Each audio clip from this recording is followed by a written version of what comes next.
మనం ఇప్పుడు వెళ్తున్నాం. దేవునికి స్తోత్రం. ఇదిగా మనకు తెలిసిన ప్రకారంగా మన మధ్యలో శ్రీధర్ అన్న ఉన్నారు. వారు అపొస్తలుల కార్యం గ్రంథం గురించి మన వాక్య ధ్యానంలో చేస్తుండగా ప్రతి ఒక్కరు కూడా మన శ్రద్ధతో దేవుని మాటలు విందామండి. అన్న ఓవర్ టు యు అన్న. శ్రీధర్ అన్న. Thank you, brother. Praise the Lord to everyone. We all can see. చూడగలుగుతున్నా అందరు నన్ను?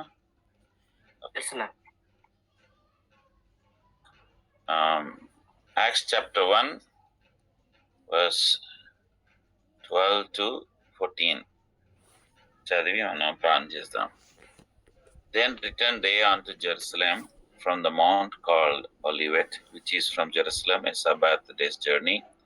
And when they were come in, they went up into an upper room, where abode both Peter and James and John, and Andrew, Philip and Thomas, Bartholomew and Matthews, James the son of Alphaeus, and Simon Zealots, and Judas the brother of James. These all continued with one accord in prayer and supplication with the woman and Mary the mother of Jesus, and with his brethren. ప్రార్థన చేసుకుందాం. పరలోకమున్న మా తండ్రి, దేవా, ఇంతవరకు మాకు తోడుగున్నందుకు వందనాలు. దేవా, మీరు మాతో మాట్లాడమని వేడుకుంటున్నాను. నీ దాసుని సిలువ చాటును మరుగుపరిచి మీ మాటలు మాకు బయలుపరచమని వేడుకుంటున్నాను. మీ సన్నిధి చూపించమని వేడుకుంటున్నాను. దేవా, ప్రతి ఒక్కరు దేవుడు మాట్లాడినాడు, దేవుడు సంధించినాడని ఆనందంతో తృప్తితో వెళ్ళడానికి సాయం చేయండి. దేవా, మీరే మీ దాసుని మరొకసారి నూతనంగా అభిషేకించి దేవా వాడుకోమని వేడుకుంటున్నాను. ఈ సమయం అంతా మీరే దీవెనకరంగా చేయమని దేవా. మరి మైక్ సిస్టంలో, కమ్యూనికేషన్లో ఎలాంటి ప్రాబ్లం లేకుండా, ఇంటర్నెట్లో ప్రాబ్లం లేకుండా మీరే సాయం చేయమని వేడుకుంటూ యేసు నామమున ప్రార్థించి వేడుకుంటున్నాం తండ్రి. ఆమేన్. మనం పోయిన వారము మొదటి అధ్యాయం 11వ వచనాల వరకు మనం ధ్యానించినాం. దేవుడు ఏ విధంగా వాడు పిలిచినాడు, ఎవరోని పిలిచినారు. మనం కొద్దిగా చూసుకుంటే సుమారు 6 మంది ఒక జీవితాలు మనం చూసినాం. Joseph, Moses, Gideon, David, Samson, తర్వాత డానియల్. ఈ జీవితాల్లో దేవుడు ఏ విధంగా వాళ్ళని పిలిచినాడు. వాళ్ళు గొప్ప చదువుకున్న వాళ్ళు, గొప్ప వాళ్ళు, ధనవంతులు, ధనికులు, అలాగా ఏది చూడలేదు. దేవుడు పిలిచి వాళ్ళని వాడుకున్నాడు. అంటే ఈ కాల్స్ నాట్ ద క్వాలిఫైడ్. అంటే వాళ్ళకు అర్హులు అని వాళ్ళని పిలవలేదు. పిలిచిన వాళ్ళని దేవుడు అర్హులుగా చేసినాడు. సో అది మనం చూసినాం. ఈ వారము ప్రభు చిత్తమైతే మనం ఇంకా వచనాలు చూద్దాం. 12 నుంచి మేబీ 23 వరకు సాధ్యమైతే చూద్దాం, సమయానికి అనుకూల ప్రకారం. అయితే 12వ వచనంలో ఏముందంటే, వాళ్ళు యెరూషలేముకి వచ్చినారు. ఎవరు వచ్చినారు? శిష్యులు అందరూ వచ్చినారు. అది ఒక్క నడిచే దినం అన్నమాట. అంటే 1 డే వాకింగ్, అంతే, ఏం లేదు. 1 డే వాక్. వాళ్ళు నడుచుకొని వచ్చినారు. కానీ వచ్చినప్పుడు అది దగ్గరనే యాక్చువల్లీ. ఎందుకు ఇంత ఒక రోజు పట్టిందంటే, వాళ్ళు చాలా దుఃఖంతో ఉన్నారు. ప్రభు మనతో లేడు అనేసి 40 దినాలు వాళ్ళు తిరిగినారు. అంతటా తిరిగినారు. పేతురేమో మళ్ళీ చేపలు పట్టడానికి పోయినాడు. 2 శిష్యులేమో ఇమామస్ పట్టణానికి వెళ్ళినారు. అనేక మంది ఏమైనంటే నెక్స్ట్ ఏంటి అని వాళ్ళు దీర్ఘ ఒకలాంటి దుఃఖంతో, ఒకలాంటి ప్రశ్నతో వాళ్ళు జీవిస్తున్నారు. అందుకే మనం ఎప్పుడైనా దుఃఖంతో ఉన్నప్పుడు కొద్ది దగ్గర స్థలమైనా సరే, కొంచెం దూరమే, కానీ దాని ఏమవుతుందంటే we take a long time to walk. అంటే చాలా టైం పడుతుంది మనకు వాక్ చేయడానికి. ఎందుకంటే మనకు ఇష్టం ఉండదు ఎట్లా ఏంటి ప్రశ్నలతో. అదే సంతోషంతో, ఆనందంతో ఉందనుకో, పరుగులెడుతుంది మనం. We will not stop, will run. అది ఇక్కడ వీళ్ళు 1 రోజు పట్టింది వాళ్ళు రావడానికి. 13వ వచనం చూస్తే, when they are come into they went up. వాళ్ళు ఎక్కడ వెళ్ళినారు? ఇన్ అప్పర్ రూమ్, మేడగదిలో వెళ్ళినారు. అండ్ వాళ్ళు ఎవరెవరు ఉన్నారు అందరు పేర్లు రాస్తున్నాడు అక్కడ. 11 మంది ఉన్నారు. తర్వాత 14 వచనాల్లో స్త్రీల పేర్లు కూడా రాస్తుంది ఇక్కడ. ఎవరెవరు ఉంది? With the women Mary the mother of Jesus and with his brother, అంటే యేసు ప్రభు వాళ్ళ కుటుంబం కూడా ఉన్నారు. వీళ్ళంతా గ్యాదర్ అయినారు. ఇక్కడ ప్రభు వేచి ఉంచమంటున్నాడు. దేవుడు వేరే స్థలం నుంచి తీసుకొచ్చినాడు. ఇక్కడ ఎందుకు తీసుకొచ్చినాడు? ఇక్కడనే మొరయ స్థలం, అంటే దేవుడు నేర్పించే స్థలం. అంతేకాక దేవుడు కట్టిన ఇల్లు, ఆయన ఒక మందిరం ఇక్కడనే ఉంది. దేవుడు ఇక్కడనే వాళ్ళని తరబీదిచ్చి కొత్తగా ఒకటి స్టార్ట్ చేయబోతున్నాడు, నూతన నిబంధన, న్యూ థింగ్. అందుకు ప్రభు ఏమంటున్నాడు?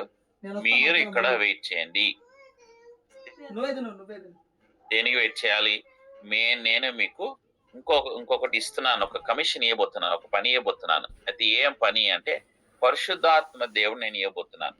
పాత నిబంధనలో పరిశుద్ధాత్మ దేవుడు వస్తుండే, కానీ సెలెక్టెడ్ పీపుల్, అది కూడా యూదులు, కొంతమంది ప్రవక్తలు, సెలెక్టెడ్ పీపుల్నే పరిశుద్ధాత్మ దేవుడు వచ్చేటోడు.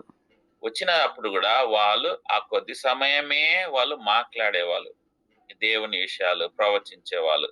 తర్వాత ఏమైతుందంటే పరిశుద్ధాత్మ దేవుడు వెళ్ళిపోయేటాడు. ఎప్పుడంటే వాళ్ళు తప్పు చేసినప్పుడు.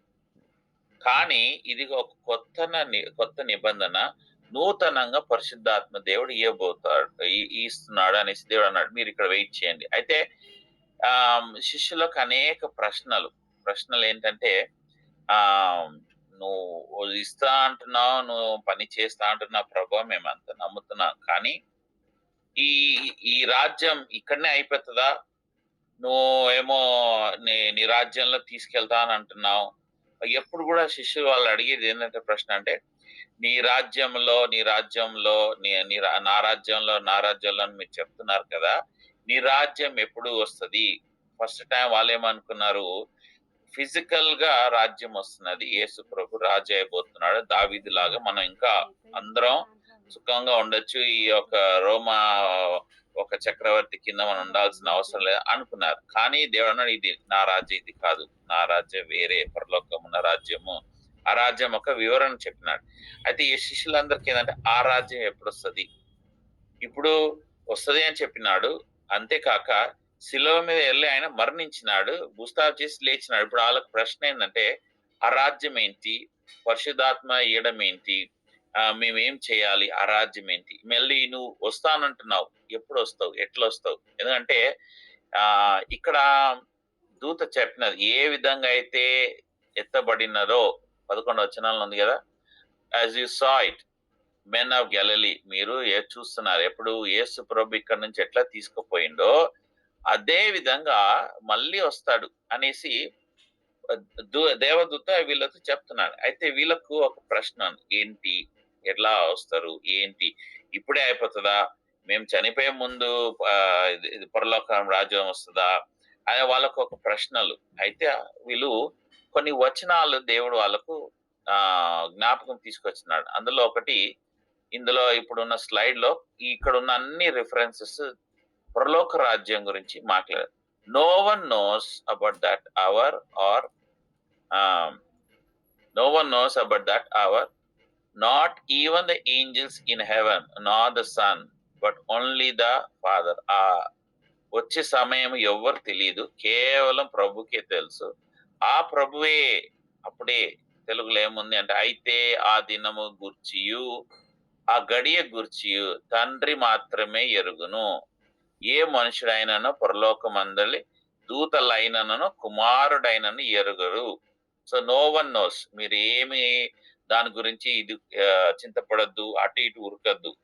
కొన్ని స్థలాల్లో ఇప్పుడు ఏం జరుగుతుందంటే, యేసు ప్రభు వస్తున్నాడు, ఈ విధంగా వస్తున్నాడు, ఇక్కడ వస్తున్నాడు, మీరంతా సిద్ధపరచండి అనేసి అనేక మంది వచ్చినారు. అబద్ధ ప్రవక్తలు వాళ్ళు మాట్లాడినారు, మోసపరిచినారు. చాలా మంది ఉన్నారు, ఇంకా జరుగుతూనే ఉన్నాయి. అందుకే లేఖనాల ప్రకారం మనము పని చేయాలి. శిష్యులకు కూడా ఏం చెప్పిందంటే, మీరు పని చేయండి, ఆ సమయం వచ్చేంత వరకు ఎవరు తెలియదు. ఇది యేసు ప్రభు సొంత మాటలు చెప్పినాడు. మత్తయి 24:44లో మీరును కొనని గడియలో మనుష్య కుమారుడు వచ్చిన గనుకనే మీరును సిద్ధముగా ఉండండి. Be prepare. ఎప్పుడు వస్తాడో దేవుడు తెలియదు. Be prepare. నేను ఫాస్ట్ గా చదువుతున్నాను ఈ వచనాలు. యోహాను సువార్త 14:1-3 వరకు. Let not your heart B trouble. ఎందుకంటే ఎందుకు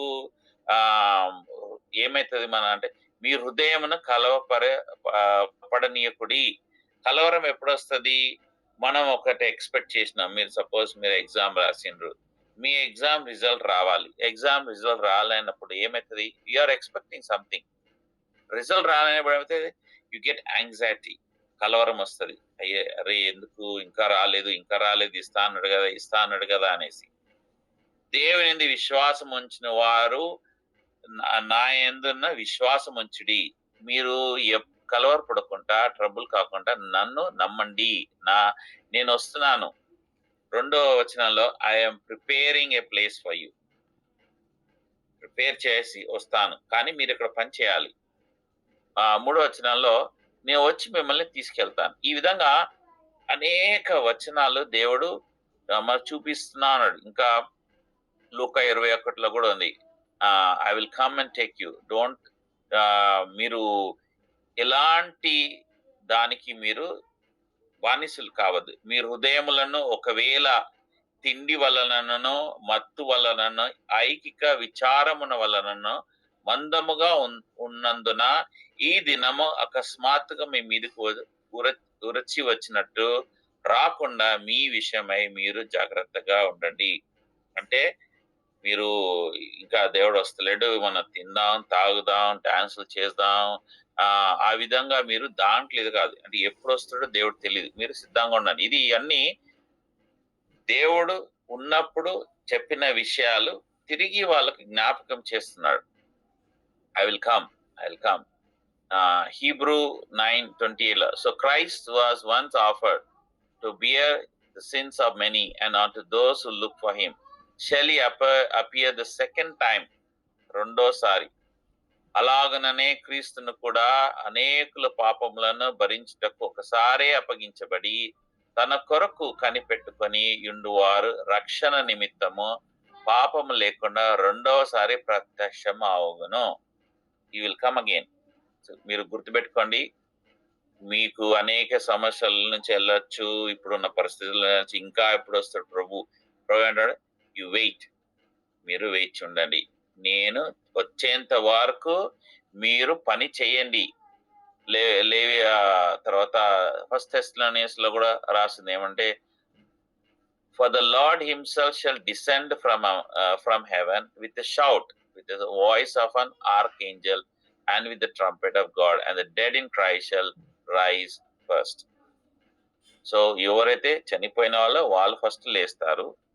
తర్వాత సజీవులు ఉన్న వాళ్ళు ఇద్దరు, మృతుల్లో ఉన్న వాళ్ళు లేచినప్పుడు సజీవులు ఉన్న వాళ్ళందరూ ఇద్దరు కలుసుకొని వాళ్ళు ప్రభు దగ్గరికి వెళ్తారు. సో ఈ వచనాలన్నీ మనకి ఏం చెప్తున్నాయంటే ప్రభు వస్తాడు. చివరిగా రెవల్యూషన్ 22:12, ఇదిగో త్వరగా వచ్చుచున్నాను, వాని క్రియ చొప్పున ప్రతి వాని కీర్చుటకు నేను సిద్ధపరిచిన జీతము నా యొద్ద ఉన్నది. సో దేవుడు వస్తాడు, మీరు రెడీగా ఉండండి. దేవుడు వస్తాడు, వెయిట్ చేయండి. శిష్యులకు ఇచ్చిన ఆజ్ఞ ఇదే, మీరు వెయిట్ చేయండి, దేవుడు వస్తాడు.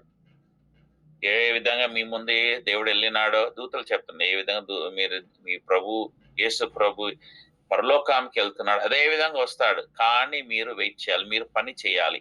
అంటే వెయిట్ చేయడం అంటే తినుకుంటా తాగుకుంటా మేము రక్షణ పొందినాం, దేవుని బిడ్డలం, మాకు ఇంకేం అవసరం లేదు అని కాదు. మీరు బద్ధకస్తులుగా కావద్దు. బద్ధకం దరిద్రాన్ని తీసుకొస్తుంది. మనం దేవుని బిడ్డలం, ధనవంతులం. ఆయన ఐశ్వర్యం మన దగ్గర దేవుడు ఇస్తాడంటున్నాడు. He will give his treasure to us. మనం పని చేయాలి, మనం వెయిట్ చేసి పని చేయాలి. ఇప్పుడు ప్రభు వీళ్ళతో మాట్లాడిన ఏంటి, మీరు చూస్తున్నారు కదా, ప్రభు వెళ్ళింది కదా, వస్తున్నాడు. అయితే మీరు వచ్చేటప్పుడు మీరు వెయిట్ చేయాలి, ఆయన వస్తున్నాడు. వాళ్ళు ఏం చేసినారు శిష్యులు? మనం ఇందాక చదివిన వచనాల్లో వాళ్ళు ఏం చేసినారు శిష్యులు? ప్రార్థన చేసినారు. ఎక్కడ ప్రార్థన చేసినారు? అప్పర్ రూమ్ లో ప్రార్థన చేసినారు. అప్పర్ రూమ్ లో పైన గదిలో ప్రార్థన చేసినారు. ఇక్కడ ఏముంది? వాళ్ళంతా కలిసి ప్రార్థన ఏ విధంగా ప్రార్థన చేసినారు చూడండి. 14వ వచనంలో they all continued with one accord. మీరందరూ వీరితో కూడా కొందరు సిలువ యేసు తల్లి అయిన మరియ ఆయన సహోదరులను ఏక మనసుతో. సో మీరు నేను నా ఇంట్లో ఉంటాను, మీరు మీ ఇంట్లో ఉండండి, ఇంకో సిస్టర్ వాళ్ళ ఇంట్లో ఉంటారు, మనం అందరం దేవుని గురించి పనిచేద్దాం. కాకపోతే మీరు ఇంట్లో ఉండండి, మేము మా ఇంట్లో ఉంటాం, మేము పనిచేస్తాం. అట్లా కాదు. ఏక మనసుతో ఒక్క స్థలానికి వచ్చి one place, you have to come to one place. అదే సంఘంకి ఇచ్చేటి ఒక ప్యాటర్న్ దేవుడు ఇస్తున్నాడు. ఇందాక మీరు చేపలు పట్టడానికి వెళ్ళినారు కదా, ఇందాక ఇంకో ఇద్దరు పట్టణం వదిలేసి పారిపోతున్నారు కదా, అట్లా కాదు. అందరూ ఒక దగ్గర వచ్చి ఉండాలి. అందరూ ఒక దగ్గర వచ్చినప్పుడు ఆలోచన చేయండి. అందరూ ఆలోచన ఎట్లుంటాయి? ఒక్కొక్కరు ఒక్కొక్క ఆలోచన ఉంటాయి. ఇప్పుడు ఫుడ్ దగ్గరే పెట్టండి, సాలడ్ ఉంది, కర్రీ ఉంది, రొట్టి ఉంది, రైస్ ఉంది. కొందరేమో ఫస్ట్ సాలడ్ తింటా అంటారు, తర్వాత అంటారు. కొంతమంది ఫస్ట్ నేను రోటీ తింటా అంటారు, కొంతమంది ఫస్ట్ నేను రైస్ తింటా అంటారు. వేరే వేరే మనసులు. అయితే దేవుడు అంటాడు, వీళ్ళందరినీ ఒక దగ్గర తీసుకొచ్చి ఒక్క మనసుతో వీళ్ళని నేను వాడుకుంటాను. ఒక్క మనసు, వన్ అకార్డ్, వన్. ఆ ఒక్క మనసు రావాలి. ఇది ఎవరు తీసుకురండి? పరిశుద్ధాత్మ దేవుడు తీసుకొచ్చి అందరినీ ఒక్క విధంగా చేస్తాడు. అంటే యూ విల్ యునైట్. తర్వాత వాళ్ళు ఏం చేయాలి? ప్రార్థన. మేడ గదిలో వెళ్ళి వాళ్ళు ఏం చేసినారు? ప్రార్థన చేసినారు. ప్రార్థన. సో మనకు 2 థింగ్స్ ఉండాలి: ఏక మనసు, ప్రార్థన. ఇప్పుడు మనం ఈ స్లైడ్ లో చూస్తే they gathered in one place. వాళ్ళు ఏం చేసినారు? Continuously they prayed, daily they prayed. దేవుని వాక్యం ఎడతగ్గా విన్నారు, తర్వాత దేవుణ్ణి ఆరాధించినారు. ఇప్పుడు మనం ఒక ముఖ్యమైన 2 విషయాలు చూస్తున్నాం కదా. ఒకటి మేడగది, అప్పర్ రూమ్. రెండోది వన్ అకార్డ్, ఏక మనసుతో. మేడగది యొక్క అనుభవం చాలా మంచి అనుభవం. It is very good experience. మేడగది శిష్యులంతకి ఇది కొత్త కాదు. This is not first time. First time Yesu ప్రభు శిష్యులందరినీ తీసుకెళ్ళినాడు. ఎక్కడ? లూకాసు వార్త 22వ అధ్యాయం 12-13 వచనాల్లో వాళ్ళందరినీ యేసు ప్రభు తీసుకొచ్చినాడు. ఏమన్నా? And he shall show you a large upper room furnished there, make ready. 12వ వచనం. అతడు సామాగ్రి గల యొక్క గొప్ప మేడ గది మీకు చూపించును, అక్కడ సిద్ధపరచును వారితో చెప్పను. 13వ వచనం. వారు వెళ్ళి ఆయన తమతో చెప్పినట్టు కనుగొని పస్కాను సిద్ధపరిచిరి. They gathered. మేడ గదిలో శిష్యులందరూ గ్యాదర్ అయ్యి ఏం చేస్తున్నారు? పాస్ ఓవర్ తో గురించి ఆడ గ్యాదర్ అయినారు. అయితే ఇక్కడ ఒక విషయం ఏం చూస్తున్నా అంటే, యేసు ప్రభు వాళ్ళతో ఉన్నాడు, వాళ్ళతో మాట్లాడుతున్నాడు. చాలా సంతోషంగా ఉన్నారు. వాళ్ళు తింటున్నారు, ఆనందిస్తున్నారు. వాళ్ళకి ఇంకా వాళ్ళు ఏమంటారంటే, ఇంకా దీని మించి నీకేం లేదు అని అంత సంతోషంతో ఉన్నారు. అయితే వాళ్ళు ఇక్కడ వచ్చినప్పుడు ఒక్క విషయం, కొంచెం దుఃఖం కూడా వచ్చింది. ఏంటి అంటే, ప్రభు వాళ్ళతో ఏమన్నాడు? నేను అప్పగించబడతాను, ఐఎమ్ గోయింగ్ టు డై. ఈ చనిపోయినప్పుడు మీరంతా చెల్లా చెదరే అయిపోతారు, యు ఆల్ స్కాటర్.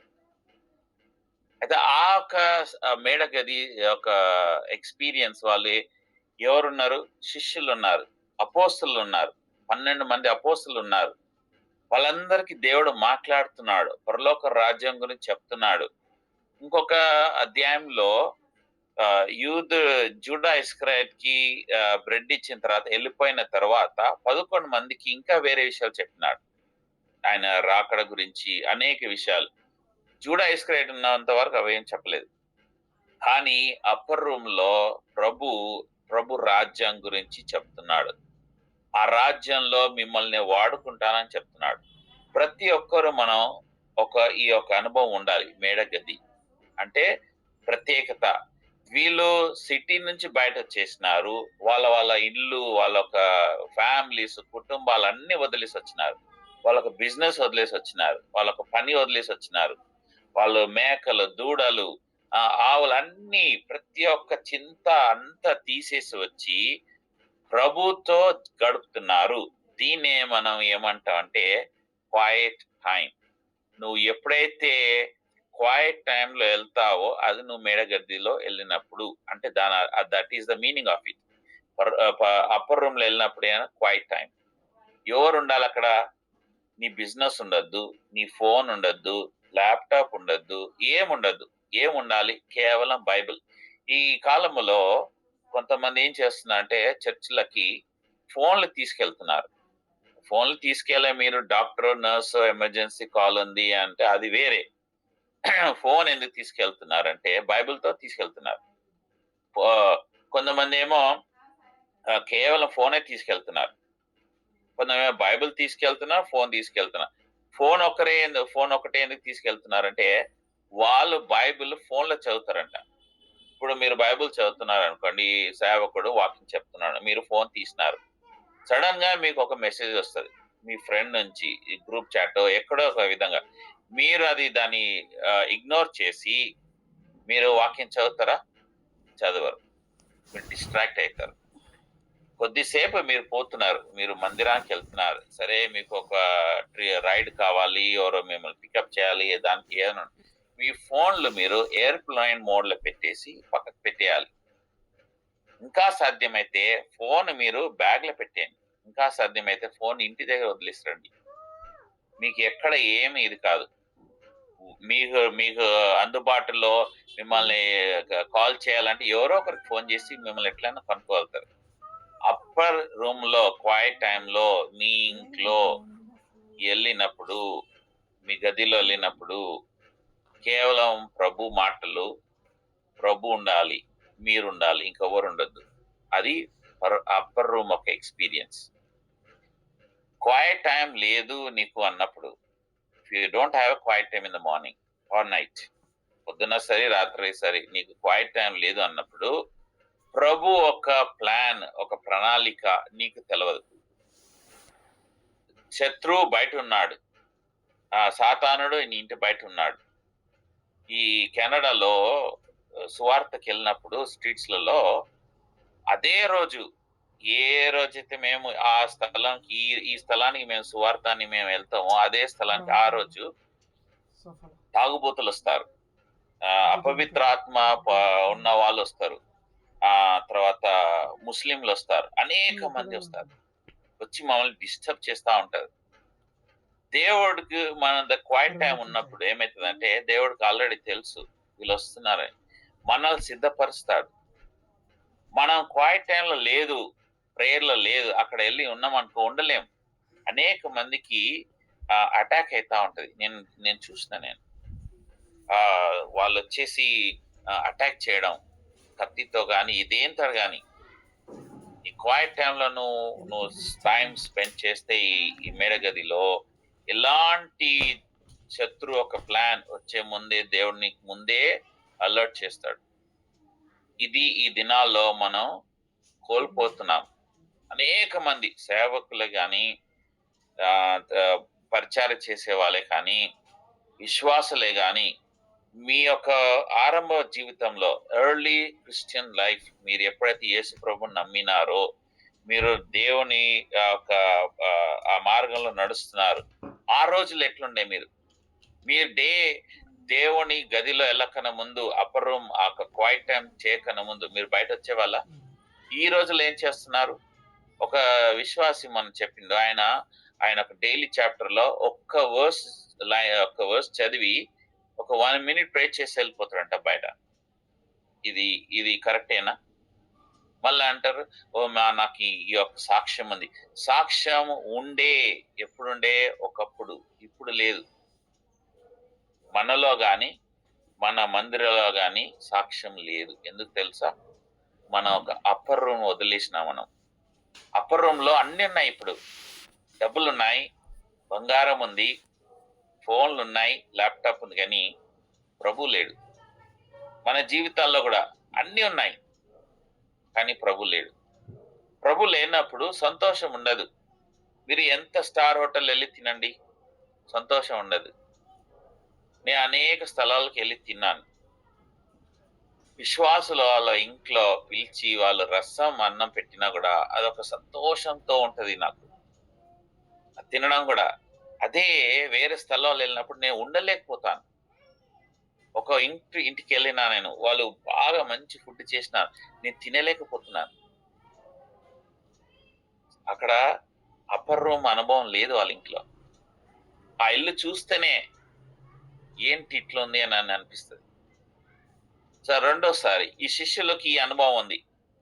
మళ్ళీ రెండోసారి ఈ శిష్యులు మళ్ళీ ఇంకోసారి వచ్చినారు ఈ అప్పర్ రూమ్ కి. యోహాను సువార్త 20 అధ్యాయం 19 నుంచి 23 వరకు నేను నా దగ్గర తెలుగులోని నేను చదువుతాను. ఆయన అలాగ చెప్పి వారికి తన చేతులను ప్రక్కకు చూపగా శిష్యులు ప్రభువుని చూచి సంతోషించిరి. అప్పుడు యేసు మరలా మీకు సమాధానం కలుగును గాక, తండ్రి నన్ను పంపిన ప్రకారం నేను మిమ్మల్ని పంపుచున్నాను వారికి చెప్పను. ఆయన ఆ మాట చెప్పి వారి మీద పరిశుద్ధాత్మ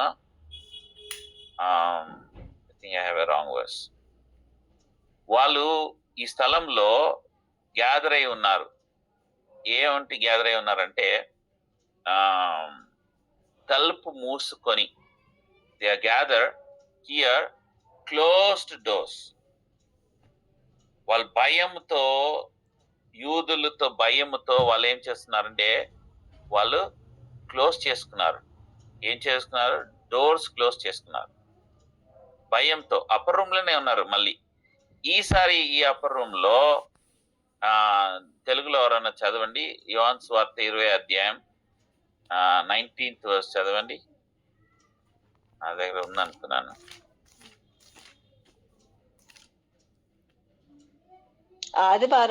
ఆదివారము సాయంకాలమున శిష్యులు యూదులకు భయపడి తమ కూడి ఉన్న ఇంటి తలుపులు మూసుకొని ఉండగా యేసు వచ్చి మధ్యన నిలిచి మీకు సమాధానం కలుగును గాకని వారితో చెప్పాను. చాలా మంది. సో వాళ్ళు యూదులకు భయపడి, ఇప్పుడు ప్రభు లేడు, ఓకే, మళ్ళీ యూదులతో భయపడుతున్నారు. ఎందుకు భయపడుతున్నారంటే వాళ్ళంతా వెతుకుతున్నారు.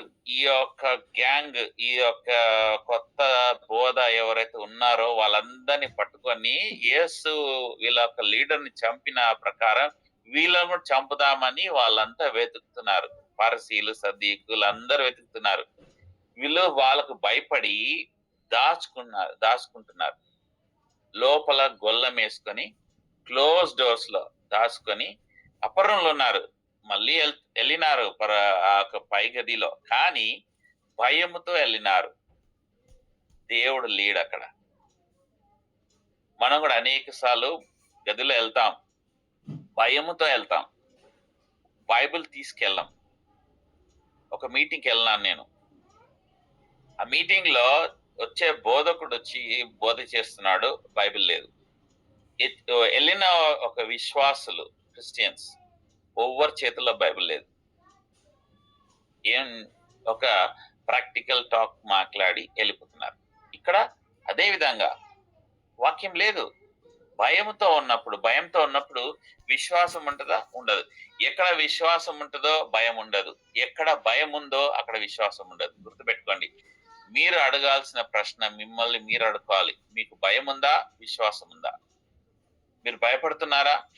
ఇప్పుడు భారతదేశంలో అనేకమైన పరిస్థితులు వస్తున్నాయని మీరు భయపడుతున్నారా? ఇదే పరిస్థితులు సౌదీలో కూడా ఉండే. నేను సౌదీలో ఒక 4 సంవత్సరాలు పనిచేసిన 90s లో. ఆ సమయంలో అందరు బైబిల్ కవర్లో పెట్టుకుని వెళ్ళేటోళ్ళు, ఎవరు చెప్పుకునే వాళ్ళు కారు ఎక్కడ వెళ్తున్నారు అనేసి. దేవుడు నాకు చూపించిన అనుభవం. భయంతో ఉన్నారు. ఎక్కడ పట్టుకున్నా వాళ్ళు జైలు వేసేస్తారు. అదే పరిస్థితి ఇప్పుడు ఇండియాలో వచ్చింది. కానీ సౌదీలో అన్ని రకాల లాంగ్వేజ్ బైబిల్స్, లక్షల కొద్ది బైబిల్స్ ఉన్నాయి. సేవకులు ఉన్నారు.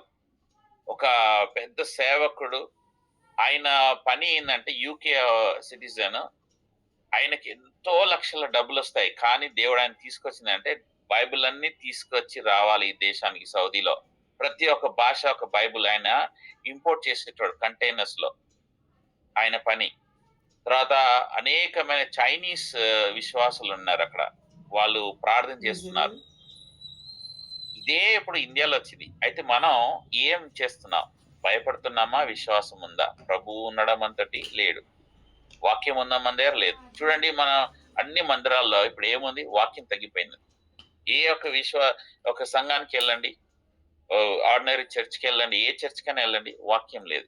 అన్ని ఉంటాయి, సాంగ్స్ ఉంటాయి, డ్రామా ఉంటది, ప్రతి ఒక్క దానికి ఉంటాయి. కానీ టైం వాక్యం, ఒక సంఘానికి వెళ్ళినాను, వాళ్ళు వాక్యాన్ని ఇచ్చినారు పాస్టర్ కి 5 నిమిషాలే, సర్వీస్ 1.5 hours. బలపడలేరు, కూలిపోతారు. అందుకే ప్రభు వాళ్ళు వచ్చి సమాధానం, పీస్, మళ్ళీ దేవుడు వచ్చినాడు. ఇప్పుడు వీళ్ళని దేవుడు మారుస్తున్నాడు.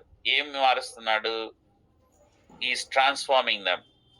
అపోస్తల కార్యం 1వ అధ్యాయంలో ఇప్పుడు వాళ్ళందరినీ గ్యాదర్ చేసినారు శిష్యులు. వాళ్ళంతా మళ్ళీ అప్పర్రంకి వెళ్ళినారు.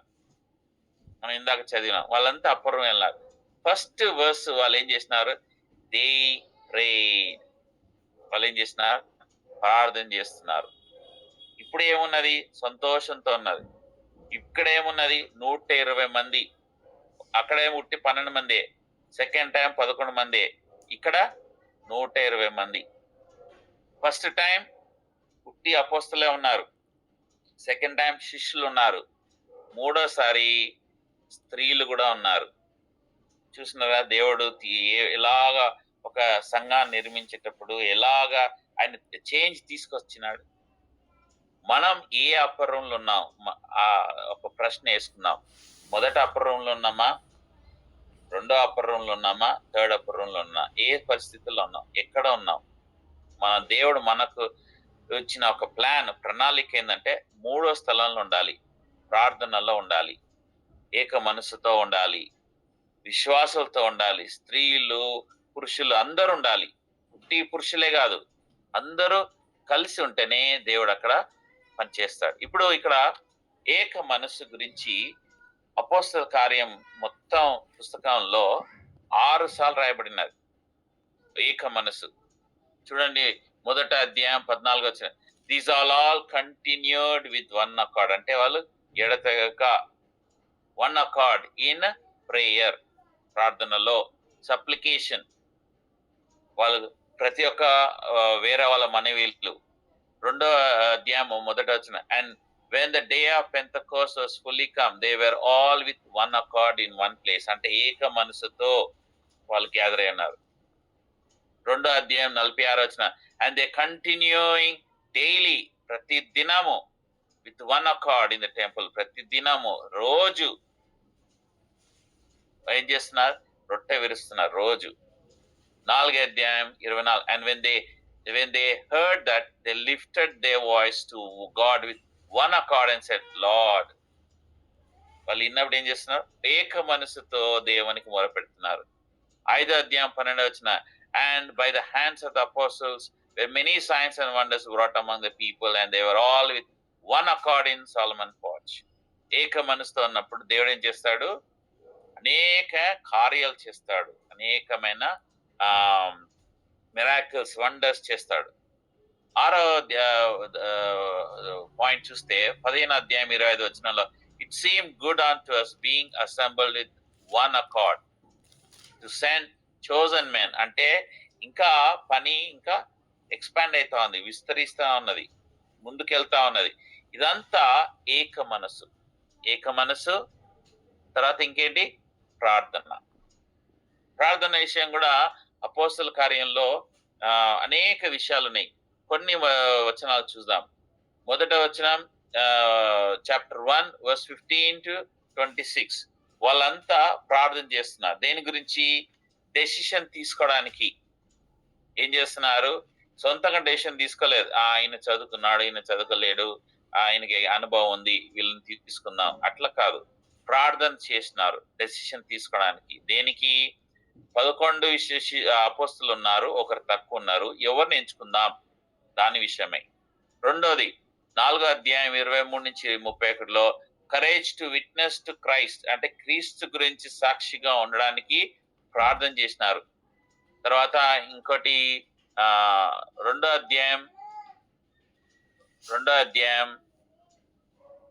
42-47 వరకు they prayed normal part of daily ministry, అంటే ప్రతి దినము వాళ్ళు ఏం చేస్తున్నారు? ప్రార్థన చేస్తూ వచ్చినారు. ప్రతి దినము ప్రతి ఒక్క కార్యాల గురించి ప్రతి దినము వాళ్ళ రోజు దినచర్యలలో ప్రార్థన ఒక భాగం అయిపోయింది. ప్రార్థన లేనిదే ఏం చేయరు. మనం అనేక సేవకులను చూస్తాం, వాళ్ళు షాప్కి వెళ్ళే ముందు ప్రే చేస్తారు, షాప్కి వచ్చినాక ప్రే చేస్తారు, బయట వెళ్ళే ముందు ప్రార్థన చేస్తారు, బయటికి పోయి వచ్చినాక ఇంటికి వచ్చినాక ప్రార్థన చేస్తారు. ప్రతి విషయంలో వాళ్ళు ప్రార్థన చేస్తారు. మనం ఏం చేస్తున్నాం? ప్రార్థన చెయ్యం. నేను ఒకసారి మా పిల్లలకి దేవుడిని ప్రార్థన చేస్తే దేవుడు ఏ విధంగా మనకు సహాయం చేస్తాడని నేర్పించాలని మేము ఒక షాప్కి వెళ్ళాం. ఈ షాప్లో ఒక పెద్ద షాప్ అది. మేము కార్పెట్స్ కొనుక్కోవడానికి వెళ్ళాం. కార్పెట్స్ కొనడానికి వెళ్ళినప్పుడు ఏ కార్పెట్ కొనాలి అయితే నేనేం చెప్పిన నాకు 2 పిల్లలు నేను చెప్పిన అంటే దేవుడు మనకు సాయం చేస్తాడు కార్పెట్ విషయంలో అని. ఎట్లా దేవుడు సాయం చేస్తుంటే మీకు చూపిస్తా అని చెప్పి నేనేం చేసిన, అన్ని కార్పెట్స్ అన్ని హ్యాంగ్ అయి ఉన్నాయి అన్ని. నేను వెళ్ళి అందులో అక్కడ పోయి ప్రే చేసి ఒకటి సెలెక్ట్ చేస్తా. దేవుడు నాకు ఈ కార్పెట్ మీద నేను పట్టుకుంటానో ఆ కార్పెట్ కి సమాధానం ఉంటే నేను తీసుకుంటాను. నేను మీ ఇద్దరికి చెప్పను, నేను వచ్చేస్తాను, మీరు వెళ్ళేసి అదే విధంగా చేయాలి. మూడోది రెండో అమ్మాయి నువ్వు కూడా వెళ్ళేసి నువ్వు అదే విధంగా చేయాలి. ప్రార్థన చేసి ఒక్కొక్క కార్పెట్ పట్టుకొని ఉంటా ఉండు, నీకు ఒక్కొక్క కార్పెట్ మీద సమాధానం వస్తుంది. ముగ్గురం దేవుడు మనకు సమాధానం ఇస్తున్నాడు. ఒకటే కార్పెట్, మనం ఆ కార్పెట్ తీసుకున్నాం. ముగ్గురికి వేరే వేరే కార్పెట్ మీద సమాధానం అంటే తీసుకోవద్దు. దేవుడు మనతో ఉన్నాడా లేదా చూపిస్తాను. దేవుడు మన ప్రార్థన ఏ విధంగా ఆలకిస్తాడు, ఎట్లా మనకు జవాబు ఇస్తాడని. నేను వెళ్ళి ప్రే చేసి పట్టుకుంటే ఒక దాని పీస్ ఉంది, వచ్చేసినాను. తర్వాత మా పెద్ద అమ్మాయి వెళ్ళింది, తర్వాత రెండో అమ్మాయి వెళ్ళింది. పెద్ద అమ్మాయి అప్పుడు 12-13 years, చిన్న అమ్మాయి 6-7 years, చిన్న పిల్లలు. వెళ్ళి ప్రే చేసి వచ్చిన తర్వాత వెళ్ళినాక ఏ కార్పెట్ అంటే నేను వెళ్ళి పట్టిన కార్పెట్, అదే కార్పెట్ 2 పిల్లలకు కూడా సమాధానం ఉంది. మేము అది ఇంటికి తీసుకొచ్చిన ఎంతమంది ఇంటికి వచ్చినా ఈ కార్పెట్ చాలా బాగుంది అంటారు. ప్రతి దాంట్లో ఏం చేసినాం మేము? ప్రేయర్. ఇంకోసారి చాక్లెట్లు కౌంటర్ దగ్గర రాగానే చాక్లెట్ తీసుకుంటారు. నేను ప్రార్థన చేయని, మీకు దేని మీద సమాధానం ఉంటుంది ఆ చాక్లెట్ తీసుకున్నాను. మా చిన్న అమ్మాయి 6 ఏళ్ళు ఆ టైంలో ప్రతి ఒక్క చాక్లెట్ మీద చేయి పెట్టి ప్రే చేస్తుంది, సమాధానం లేదు. అయితే నాకు ఇది ఇష్టం ఉన్నది, నీకు సమాధానం ఉంది, ప్రభు సమాధానం ఇస్తున్నట్టు తీసుకో అన్న. సమాధానం లేదు. లాస్ట్ లో ఒక చిప్స్ మీద సమాధానం తీసుకుంది. తీసుకున్న తర్వాత పెద్ద అమ్మాయి కూడా చిప్స్ మీద సమాధానం తీసుకుంది. చిన్న అమ్మాయి మనసు మార్చుకొని చిప్స్ పడేసి మళ్ళీ ఒక ఆమెకి క్యాండీ తీసుకుంది. కారులో వచ్చి 2 ఓపెన్ చేస్తున్నాం. చిన్న అమ్మాయి తీసుకున్న క్యాండీ ఓపెన్ చేయగానే ఒక కంపు వాసన వస్తుంది లోపల నుంచి, పడేసినాం. పెద్ద అమ్మాయి తీసుకొచ్చినదే చిన్న అమ్మాయి కూడా పీస్ ఉండే. ఆ చిప్స్ తీస్తే ఎంతో టేస్టీగా ఉంది. నేను ఎందుకు చెప్తున్నా అంటే ప్రతి దాంట్లో మనం ప్రార్థన మనం అమర్చుకుంటే, ప్రార్థనతో చేస్తే, చిప్స్ కొనే దాంట్లో కానీ, కార్పెట్ కొనే దాంట్లో కానీ, బట్టలు కొనేదా ఏ విషయంలో అయినా కానీ శిష్యులు ఆ విధంగా చేసినారు కాబట్టి వాళ్ళకు ఏముంది? దేవుడిని ఒక సన్నిధి వాళ్ళతో ఉన్నాడు. దేవుడు ఏం చేస్తున్నాడు? వాళ్ళని వాడుకున్నాడు. మనం ఏం చేస్తున్నాం? ఇప్పుడు శారీ కొనాలి, మనం షాప్కి వెళ్ళాం, ఏది నచ్చిందో తీసుకుంటాం. మనం ప్రార్థన చేసి దేవా ఇది కొనాలనా వద్దా అది దేవుని అడగాలి. మీరు ఒక పార్టీకి వెళ్ళినారు, ఎవరో ఒక భోజనాన్ని పిలిచినారు, అన్ని ఉన్నాయి, మీరు ప్రార్థన చేయండి. ఒక సేవకుడు ఇచ్చిన సమాధానం ఆయన వెళ్ళినప్పుడు అన్ని ఫుడ్ ఉందంట. అంటే ఆయన ఏం చేసిండు, ప్రార్థన చేసిండు దేవాన్ని ఏది తినాలని. దేవుడు అన్నాడు తొక్కు అన్నం తినన్నాడు. పచ్చడి, మామిడికాయ పచ్చడి అన్నం తినమన్నాడు. తిన్నాడు. తిన్నాక ఎందుకు అందరు అన్నారు ఇక్కడ చికెన్ ఉంది, మటన్ అన్ని ఉన్నాయి, ఎందుకు నువ్వు తొక్కని అంటే నాకు ఇదే సంతోషం ఉంది అని తిన్నాడు. నెక్స్ట్ డే ఎవరైతే అవన్నీ వేరే తిన్నారో వాళ్ళంతా హాస్పిటల్ అన్నారు, ఫుడ్ పాయిజన్ అయింది. కేవలం ఈ యొక్క సేవకుడు తప్ప తొక్కన్నం తిన్నాడు. మనం ఈ విధంగా దేవుని మీద ఆధారపడితే ప్రతి విషయంలో దేవుడు మనకు సాయం చేస్తాడు. గుర్తుపెట్టుకోండి. 4వది స్టెఫెను ప్రే చేసినాడు. ఎప్పుడు చనిపోయే ముందు రాళ్లతో కొడుతున్నారు, ప్రార్థన చేసినాడు. 5వది పేతురు యోహాను ప్రార్థన చేసినాడు. అపోస్తలుల 8వ అధ్యాయం 14 నుంచి 17 వరకు సమరయ గురించి, సమరేటియన్స్ గురించి. వాళ్ళు సమరయలు అంటే ఎంత కోపం అంటే, ఇండియా పాకిస్తాన్ అంటే ఎంత కోపం, అట్లా వీళ్ళు అంటే ఎంత కోపం, చంపేయాలని. కానీ దేవుడు వీళ్ళని సమరయల దగ్గర తీసుకెళ్ళినాడు, వాళ్ళ గురించి ప్రార్థన చేయన్నాడు. తర్వాత సౌల్ తార్సస్ ప్రే చేసినారు. వాళ్ళు సౌలు మారిపోయినప్పుడు, కన్వర్షన్ అయినప్పుడు, అపోస్తలుల 9-11 అధ్యాయంలో వచనంలో అప్పుడు ఆయన ప్రార్థన చేస్తున్నాడు. అప్పుడు ఆయన యేసు గురించి ప్రార్థన చేయలేదు. పేతురు ప్రార్థన చేస్తున్నాడు డార్కస్ ని తిరిగి లేపేటప్పుడు, అపోస్తలుల 9:36 నుంచి 43 వరకు. పేతురు ప్రార్థన ఎక్కడ వెళ్ళి నేను చేస్తాను, నేను యేసు ప్రభు శిష్యుని, నేను మొదటి వాడిని, నేను లీడర్ని అని ఆయన ఏం చెప్పలేదు. ప్రార్థన చేసి లేపినాడు, ప్రభు చేస్తాడనేసి. అపోస్తలుల 10:1-4లో కొర్నేలియస్ ప్రే చేసినాడు, ప్రభువా మేము ఎట్లా రక్షింపబడాలి అని ప్రార్థన చేసినప్పుడు ప్రభు ఏం చేసినాడు, పంపించినాడు. ఎవరిని పంపించినాడు? పేతురుని పంపించినాడు. ఈ విధంగా ఇంకా అనేకమైన విషయాలు ఉన్నాయి. తుఫాన్లు వచ్చినాయి. పౌలు సేవకు పోయే ముందు ప్రార్థన చేసినాడు, తర్వాత తుఫాను ముందు ప్రార్థన చేసినాడు, తుఫాన్లో ఉన్నప్పుడు ప్రార్థన చేసినాడు, తుఫాను అయిపోయినాక అపోస్తలుల 27వ అధ్యాయం 35వ వచనంలో తుఫాన్ అయిపోయినాక ప్రార్థన చేసినాడు. ఎంత ప్రార్థన జీవితం ఉన్నది ఈ శిష్యులలో. ప్రతి ఒక్క విషయంలో పౌలు ఫ్రెండ్స్ వెళ్ళిపోయేటప్పుడు వెళ్ళిపోయేటప్పుడు ప్రార్థన చేసినాడు. అది అపోస్తలుల 20వ అధ్యాయం 36వ వచనంలో ఉంది, 21వ వచనం 5వ వచనంలో ఉంది. ప్రతి విషయంలో వాళ్ళు ఏం చేసినారు? ప్రార్థన చేసినారు. ప్రార్థనతో అపోస్తలుల 1వ అధ్యాయం ప్రార్థనతో మొదలైనది. ఏంటి? పరిచర్య. ఏం పరిచర్య? సంఘ పరిచర్య. సంఘం ఒక కట్టబడక ముందు. తర్వాత ఇంకేంటి? అపోస్తలుల 1వ అధ్యాయంలో శిష్యులను ఎంచుకునేటప్పుడు ఈ యొక్క 12వ వ్యక్తిని ఎంచుకోవాలన్నప్పుడు ప్రార్థన చేసినారు. అపోస్తలుల కార్యం పుస్తకంలో చివరిగా అధ్యాయంలో ప్రార్థనతో ముగించబడింది. అపోస్తలుల 27:35 ప్రకారం started with prayer, end with prayer. మన జీవితాల్లో ప్రార్థన ఉందా? ఆలోచించేయండి. ప్రార్థన ఉందా? ఎంత ప్రార్థన ఉంది చెప్పండి. నేను ఒక ఎక్స్పీరియన్స్ చేసినాను, లేకపోతే నేను ఒక విట్నెస్ చేసినాను. జమైకాలో నేను ఒక కరేబియన్ దేశంలో ఉండే, తుఫాన్ వస్తున్నది, చాలా పెద్ద తుఫాను. అది ఈ యొక్క ఐలాండ్ మించి వెళ్తుంది. ఐలాండ్ మించి వెళ్ళినప్పుడు అది ఇంకా ఐలాండ్ ముగించబడుతుంది, అంటే క్లోజ్ అయిపోతుంది. అప్పుడు వాళ్ళు ఏం చేసినారంటే అన్ని రేడియో స్టేషన్లో ప్రార్థన, అన్ని రేడియో స్టేషన్లో ప్రేయర్. తుఫాను వచ్చేటప్పుడు అంతా ప్రేయరే ప్రతి ఒక్క స్టేషన్లో. కానీ తుఫాను ఈ ఐలాండ్ తాకకుండా దేవుడు ప్రేయర్ ఆలకించినాడు. అది హరికేన్ ఐవాన్. మీరు యూట్యూబ్ లో కానీ గూగుల్ వెళ్ళి చూస్తే హరికేన్ స్ట్రైట్ గా వస్తుంది. అది తుఫాను ఆగిపోయి ఎవరో చేయితో ఆపేసినట్లుగా ఆగిపోయి లెఫ్ట్ టర్న్ తీసుకొని మళ్ళీ రైట్ టర్న్ తీసుకొని స్ట్రైట్ గా, అంటే ఈ యొక్క ద్వీపం మీద, ఈ యొక్క దేశం మీద రాకుండా అలాగొచ్చి టర్న్ తీసుకొని స్ట్రైట్ గా వెళ్ళిపోయింది. మనుషులు మారతారా? మారరు.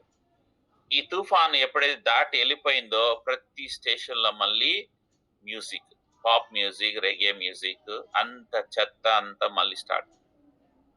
కోవిడ్ టైంలో ప్రతి ఒక్కరు కోవిడ్ రాగానే తండ్రికో తల్లికో ఫ్రెండ్స్కో లేకపోతే చుట్టాలు ఎవరో ఒకరికి రాగానే ఏం చేస్తున్నారు, మోకరించి ప్రార్థన చేస్తున్నారు. ఇక్కడ కూడా 3 సిస్టర్స్ 3 రోజులు రూమ్ నుంచి బయట రాలేదు. వాళ్ళ పేరెంట్స్ కి కోవిడ్ వచ్చింది, ఇండియాలో ఉన్నారు, వాళ్ళు ముసలి వాళ్ళు ఏజ్ లో ఉన్నారంటే 3 రోజులు కంటిన్యూస్ గా ప్రే చేసినారు. దేవుడు ప్రేయర్ ఆలకించినాడు. ఆ కోవిడ్ వెళ్ళిపోయింది, బాగా అయినారు. తర్వాత నెక్స్ట్ టైం సెలవు రాగానే అందరు పిక్నిక్ వెళ్ళినారు. మన ప్రార్థన జీవితం ఎట్లుందంటే మనకు అవసరం ఉన్నప్పుడు దేవుణ్ణి కాలు పట్టుకుంటాం, ప్రేర్ చేస్తాం. తర్వాత పని అయిపోగానే ఏం చేస్తున్నాం, ఒక రెసిగ్నేషన్ లెటర్ లాగా, ఏదో ఒక లెటర్ లాగా ఒక 1 minute. ఇప్పుడు మీ ఒక బాస్ ఉన్నాడు, మీ బాస్ దగ్గర వెళ్ళి మీరు లీవ్ అడగాలి. మీరు ఎట్లా అడుగుతారు? అవసరం ఉన్నప్పుడు రిక్వెస్ట్ చేసి అడుగుతారు. అవసరం అయినప్పుడు అయిపోయినాక నువ్వు ఇస్తే లేదు ఆ పేపర్ మీద మొక్క మీద కొట్టేసి వెళ్ళిపోవడం. అదే విధంగా క్రైస్తవులు ఈ రోజు తయారైనారు. భారతదేశంలో ఇంతగా ఎందుకు ప్రాబ్లం వస్తుందంటే బికాజ్ ఆఫ్ విశ్వాసుల యొక్క ప్రేయర్ తగ్గిపోయింది. ప్రేయర్ లేదు. మీరు చూడండి, ఎప్పుడన్నా ప్రేయర్ అని అన్నప్పుడు మీ ఇంట్లో కుటుంబ ప్రేయరే, పర్సనల్ ప్రేయర్, చర్చ్ ప్రేయర్, ఏ ప్రేయర్ అయినా సరే, చర్చ్ ప్రేయర్ అనుకోండి, బహామస్ లో చర్చ్ ప్రేయర్ అన్నప్పుడు గంట ప్రేయర్ లా ఫస్ట్ 1/2 hour మెసేజ్ ఉంటుంది, తర్వాత 10 minutes సాంగ్ ఉంటుంది, 40 minutes అయిపోయింది, 20 minutes ఉంటుంది. 20 minutes లో ఒక్కొక్కరు 2 minutes 5 minutes చేస్తారు. ఎంత ఇస్తున్నాం మనం ప్రాధాన్యత, ఇంపార్టెన్స్ ఎంత ఇస్తున్నాం? ప్రేయర్ లేదు. ఎంత ప్రేయర్ ఉండే ముందు మన ఇండియాలో, మన ఒక సంఘాల్లో, ఇప్పుడు ఏమైంది? ప్రేయర్ లేదు. అందుకు శత్రువు నిలబడుతున్నాడు, శత్రువు మన పైకి వస్తున్నాడు. మనం వీక్ అయిపోయినాం. ఎక్స్టర్నల్ గ్లూకోజ్ ఎక్కిస్తున్నాం మనం, ఇంటర్నల్ గ్లూకోజ్ తయారైతలేదు. వాచ్మెన్ ని ఇండియా మీద ఎప్పుడో వార్నింగ్ చేసినాడు, 1970s లో వార్నింగ్ చేసినాడు. యు బి అవేర్, మా దేశం కమ్యూనిస్ట్ కంట్రీ అయిపోతుంది, మీరు కూడా అయిపోతారు, బి అవేర్, మీ దేశం మీదుగా ప్రాబ్లం రాబోతున్నారు, బి అవేర్ అని ఇండియాని వార్న్ చేసినాడు ఎప్పుడో వాచ్మెన్ ని. మనం లెక్క పెట్టలేదు. అన్ని ఉన్నాయి అంటున్నాం, అన్ని ఉన్నాయి, కానీ ఏం లేదు, బలం లేదు, ప్రార్థన లేదు. ప్రార్థన బలం లేనప్పుడు ఏం చేసినా కూడా వేస్ట్. గుర్తుపెట్టుకొని ఈ రెండు, ఏక మనసు. కొంతమంది ప్రార్థన వస్తారు కానీ ఏక మనసు ఉండదు. ఎవరైతే ప్రేర్ చేస్తున్నారో ఆ విషయం మీరు అంగీకరించకుండా ఉండాలంటే మీరేం చేస్తారు? ఆమెనని చెప్పరు.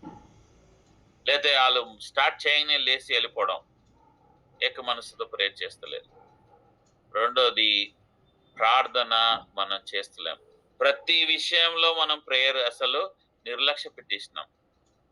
ఏదైనా కారు కొనాలి, ఏం చేయాలంటే మన సొంత ఆలోచనలు, సొంత విషయం.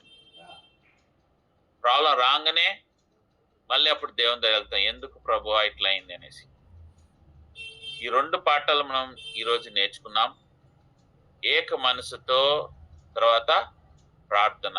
ఈ రెండు విషయాలు వాళ్ళు అప్పర్ రూమ్ లో వచ్చినారు. 3 విషయాలు వాళ్ళు నేర్చుకున్నాం. అప్పర్ రూమ్ లో, క్వైట్ టైంలో మీ యొక్క సమస్యలు, మీ యొక్క ఇబ్బందులు ప్రతిదీ దేవుని చెప్పేయండి. దేవుడు మీకు సమాధానం ఇస్తాడు, దేవుడు జవాబు ఇస్తాడు. రెండోది, మీరు ఏక మనసుతో రావాలి. కుటుంబమే కానీ, సంఘమే కానీ, ఏక మనసుతో. మూడోది, ప్రార్థన జీవితం లేదు అంటే మీరు ఏం చేసినా వేస్ట్. కొన్ని స్థలాల్లో నేను బోధించడానికి వెళ్తాను, కానీ అక్కడ దేవుడు సన్నిధి కనబడదు. ఎందుకంటే ప్రేయర్ లేదు అక్కడ. అన్నీ ఉన్నాయి, బిర్యానీ ఉంది, ఫుడ్ ఉంది, మనుషులు వచ్చినారు, ప్యాక్ అయి ఉన్నది, కానీ ఏం లేదు అక్కడ, ప్రేయర్ లేదు. ప్రేయర్తో స్టార్ట్ చేయరు. ఏదో ఒక కొటేషన్, ఏదో ఒకరిని ప్రేస్ చేస్తూ ప్రేయర్తో స్టార్ట్ చేయరు. ప్రేయర్తో ముగించారు. అందుకే బుక్ ఆఫ్ యాక్ట్స్ చాలా ఇంపార్టెంట్. వాళ్ళు స్టార్ట్ చేసింది ప్రేయర్తో, వాళ్ళు ముగించింది ప్రేయర్తో. తుఫాన్లో ప్రేయర్ చేసినాడు పౌలు, తుఫాను ముందు ప్రేయర్ చేసినాడు, తుఫాను అయిపోయినా కూడా పౌలు ప్రేయర్ చేసినాడు. మనం ఈ ఒక లెసన్స్ మనం నేర్చుకునేది మనం ఆచరిస్తాం. రాబోయే దినాల్లో మనం మార్చేయచ్చు. ఎవరిని మార్చేయచ్చు? దేశాన్ని మార్చేయచ్చు, కాలనీని మార్చేయచ్చు, మీ ఇల్లును మార్చేయచ్చు. మీ ఇంట్లో సమస్యలు ఉన్నాయి, లేదా ఎవరైనా తాగి వస్తున్నారు, బంధకాల్లో ఉన్నారు, ఏదైనా సరే. నేను ఒక ఎగ్జాంపుల్ ఇచ్చి నేను క్లోజ్ చేస్తాను. బ్రదర్, నేను ఇంకా టైంలో ఉన్నానా? టైం అయిపోయిందా బ్రదర్? పర్లేదు బ్రదర్, కంటిన్యూ చేయండి.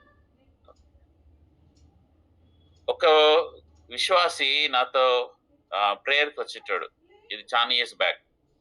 కానీ ఆయన ప్రేయర్ చేసేటప్పుడు సిగరెట్ తాగేటాడు, గుట్కా తినేటాడు. అయితే ఆయనకి చెప్తే ఇంకా రాడు. ఆయన వచ్చేసి క్యాథలిక్ బ్యాక్గ్రౌండ్. ప్రార్థన చేసినాను, ప్రభువా నేను వచ్చి ప్రార్థన చేసేటప్పుడు ఈ యొక్క అలవాట్లు ఈయన నుంచి తీసేయనేసి. మనం ప్రార్థన చేస్తే ఖచ్చితంగా మనం ఫస్ట్ నమ్మాలి, దేవుడు దానికి ఇస్తాడు. దినాల పోతున్న కొద్దీ ఆ బ్రదర్ ఏం చేసిన, నాకు ఇది గుట్కా వేస్తే వాంతి వస్తుందని చెప్పి గుట్కా మానేసిండు. రెండోది, సిగరెట్ తాగితే తలనొప్పి వస్తుందని సిగరెట్ మానేసిండు. కొన్ని రోజులు అయిపోయినాక సిగరెటే మానేసిండు, గుట్కా మానేసిండు. నేను 4-5 years బ్యాక్ యుఎస్లో ఉన్నాడు. ఆయన కలవడానికి వెళ్ళినప్పుడు ఎవరో సిగరెట్ తాగి ఆ గాలి వెళ్తుంటేనే ఆ వాసనకి ఆయన తలకాయ నొస్తున్నది. ఎట్లా? ప్రేయర్. మనం మార్చేయచ్చు, ఎవరినైనా మార్చేయచ్చు. మన ఇంట్లో వాళ్ళని, లేకపోతే ఎవరైనా బంధకంలో ఉన్న వాళ్ళు ఒక చెడు అలవాట్లకి వాళ్ళని మార్చేయచ్చు. నువ్వెంత చెప్పు, మీ పిల్లలే కానీ వాళ్ళు వినరు. కానీ మీరు ప్రేయర్ చేయండి, దేవుడు మీ పిల్లల్ని మారుస్తాడు. మీ యొక్క సొసైటీని మార్చచ్చు, మీ సంఘాన్ని మార్చచ్చు, దేశాన్ని మార్చచ్చు ప్రార్థనల వల్ల. ఆ ప్రేయర్, మనం ఒక పవర్ఫుల్ పర్సన్ లాగా దేవుడు మనల్ని ఎంచుకుంటున్నాడు. John 1:12 ఏమంటే, I have chosen you to be my child, I given you the power. నీకు శక్తిని ఇచ్చినాడు, మీరు వాడుకోండి ఈ యొక్క శక్తిని, మీ యొక్క ఇచ్చిన తరుణాన్ని. ఈ యొక్క CCM లో కూడా మీరు ఒక రివైవల్ రావాలి అంటే ఏం చేయాలి? ప్రార్థన. అప్పర్ రూమ్, ఏక మనసు, ప్రార్థన. ఈ 3 ఉంటే దేవుడు ఆశీర్వదిస్తాడు. అనేక మందికి మనం ఆశీర్వాదంగా ఉంటాం. ప్రార్థన చేసుకుందాం బ్రదర్.